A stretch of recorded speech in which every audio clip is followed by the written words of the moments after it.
Question I hear all of the time from my patients, from DMs, from you all on the internet is, what does an anterior placenta mean? Or what does a posterior placenta mean? What does the location of your placenta mean? Hey, what's up? Welcome back to my YouTube channel. Today, we're going to tackle the subject of placentas and what it means when you have an anterior placenta, a fundal placenta, a posterior placenta. We're going to get into it. In case you're new here, I'm Dr. Allie. I'm an OBGYN, and here on YouTube, I share everything from my personal life. I just had a baby, so you can follow my pregnancy journey if you want to go watch those videos. But I also talk about everything women's health, pregnancy, periods, IUDs, birth control, you name it. Understanding the location of your placenta and what that means can have a significant impact on your pregnancy depending on where your placenta is located. So enough chit chat, let's jump right into the video.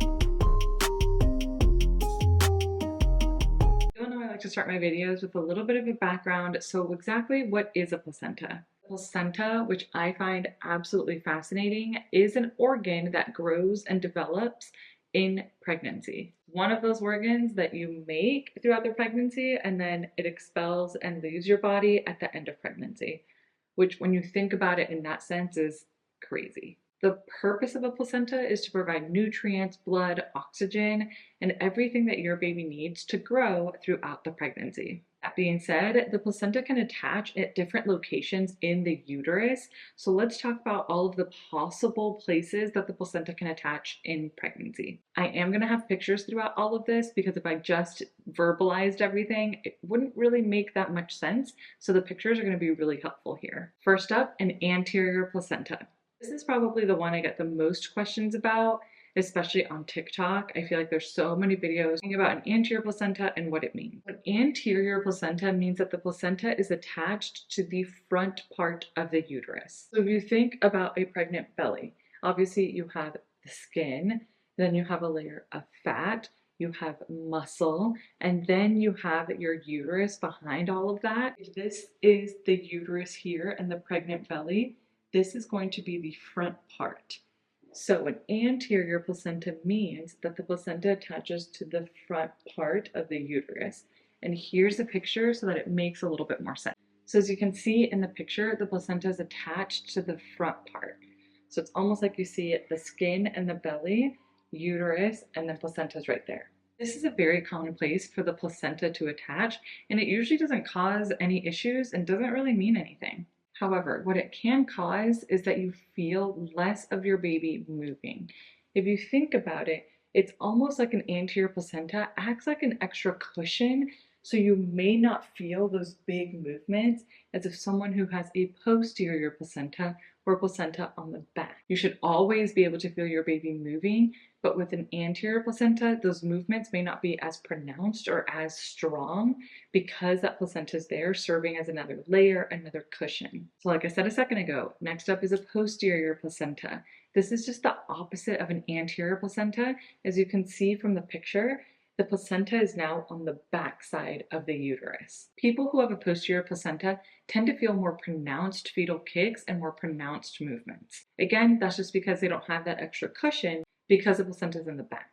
The next thing we're going to talk about is a fundal placenta. What we mean by a fundal placenta is a placenta that's attached to the top part of the uterus. If you look at a pregnant belly, the fundus is going to be the top part of the belly. So when we have a fundal placenta, it's attached right there, right at the top. And again, here's another picture showing the placenta at the very top, up by the baby's head in that picture. Now, because the placenta is at the top, patients with this type of placenta usually don't have any effect as far as the cushion and maybe not feeling pronounced movements because it's just at the top and up and out of the way. Next up, let's talk about a lateral placenta. This is actually the type of placenta that I had throughout my pregnancy. This is a placenta that's attached to the sides. We've already covered anterior in the front, posterior in the back, fundus at the top. Lateral placenta just means on either side. Again, isn't an area that causes any sort of concern. Maybe some patients may feel less pronounced fetal movement, depending on whether it's partially covering anterior and the side. I didn't have this with Nellie. I felt her move throughout most of the pregnancy. Now let's get into the placentas that we may want to keep a closer eye on because they can actually lead to some issues throughout the pregnancy, First up, we have what's called a low-lying placenta. This is a placenta that's closer to the cervix. Now, a basic review of the anatomy. You have the uterus. Remember, the fundus is at the top, then it goes down, and the bottom part of the uterus is the cervix. This is the opening to the vaginal canal. And the cervix is what needs to dilate to 10 centimeters in order for the baby to be born vaginally. Now, with a low-lying placenta, that placenta is close to the cervix. It's not covering it, but it's very close. Typically, the definition is that it's within 2 centimeters of the opening of the cervix. If the placenta was completely covering the cervix, that's what's called a placenta previa, and I'll talk about that in a minute. Like I said before, if the placenta is within 2 centimeters of the opening, that's the definition of a low-lying placenta. If it's greater than 2 centimeters away, then we have nothing to worry about. Occasionally what happens is if the placenta stays very close to the opening of the cervix, these patients may not be a good candidate for vaginal delivery because during labor and as the cervix begins to dilate, this could lead to detrimental bleeding and a really large amount of blood loss for the baby and the mother that then could ultimately lead to an emergency C-section. And we obviously want to avoid emergency C-sections if we can. So that is why someone with a low-lying placenta needs closer follow-up throughout the pregnancy because we want to ensure that the placenta moves up and out of the way. Occasionally we find low-lying placentas on the anatomy scan or maybe a third trimester ultrasound, but if you were recently diagnosed with a low-lying placenta, your doctor may then recommend a closer follow-up in your pregnancy. That means more ultrasounds to assess the location of the placenta and if it's moved. And they may also recommend pelvic rest, meaning nothing inside of the vagina. I didn't say bed rest, pelvic rest. So nothing inside the vagina, no intercourse, no tampon use, stuff like that. Here's a picture of a low-lying placenta. As you can see, it's not quite at the opening of the cervix, but it is very close. Let's dive into placenta previa. This is when the placenta covers part or all of the cervix. This can be very dangerous in the pregnancy because it can lead to a lot of bleeding. If you've been diagnosed with a placenta previa, your doctor likely is going to sit with you and talk about the need for closer monitoring in your pregnancy, and they should also start to discuss your plan for delivery. With the placenta previa, a vaginal delivery is not an option. If you have your cervix and then the placenta sitting right on top of the cervix, if you start having contractions, once you start to dilate, it's going to start bleeding.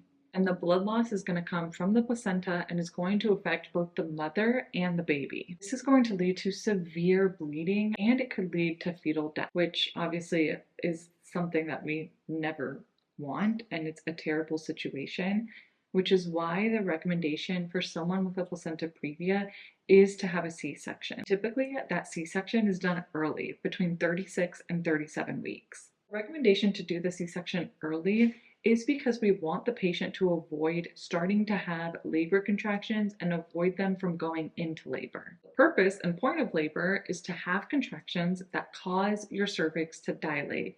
And remember, like I said, we want to avoid the cervix from opening and dilating because that's when the bleeding occurs. So that's why the recommendation is to have it early so that we avoid labor. Now, there have been some situations where we actually have to deliver these patients before 36 weeks because they start bleeding early. If you have a placenta previa, I'm sure your provider or doctor has told you that if you have any sort of bleeding, it's best to go into the hospital to be evaluated, because sometimes with a placenta previa, you do start to have bleeding early before we make it to that 36 to 37 week window. So if you go to the hospital with bleeding and we can't get the bleeding to stop, or the baby looks abnormal, has an abnormal heart rate, we feel like we need to move quickly with the delivery, then those are situations where we're going to deliver the patient before the 36 weeks. Now, sometimes with the placenta previa, you have an episode of bleeding, you go into the hospital, they admit you, they monitor your bleeding, and your bleeding stops. Then we're able to send you home and just do outpatient follow-up and a closer monitoring outpatient.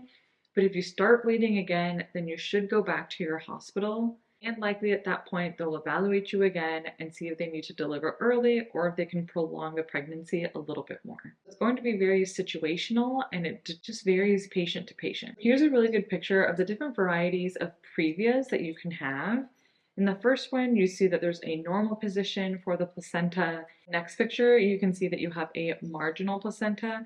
This is when it's right on the edge of the opening of the cervix, but not quite covering it. Then you can have what's called a partial placenta previa. So it's partially covering the opening, but not completely. And then you have a total or a complete placenta previa where that placenta is just sitting right on top of the cervix. And there you have it. That is a complete brief overview of placentas and the location of the placenta and what it could mean for your pregnancy. So what kind of placenta did you have? Did you even know? Did your provider tell you? Obviously, me being an OBGYN, when I had my anatomy scan, I was like watching the screen just because I was really curious where my placenta was going to be. And like I said, it was lateral. It caused absolutely no issues for me. In the comments, let me know where your placenta was located. And if you had a placenta previa or a low-lying placenta, did it move? Because oftentimes with those low-lying placentas, and even a placenta previa that's found early on in pregnancy, oftentimes they can move out of the way and not cause any issues. So let me know in the comments what your story was. Thank you so much for all your love and support for me and my YouTube channel. You guys are amazing. I love connecting with you and I love hearing your feedback and your story. I hope you have a great week and I will see you in my next video. Bye!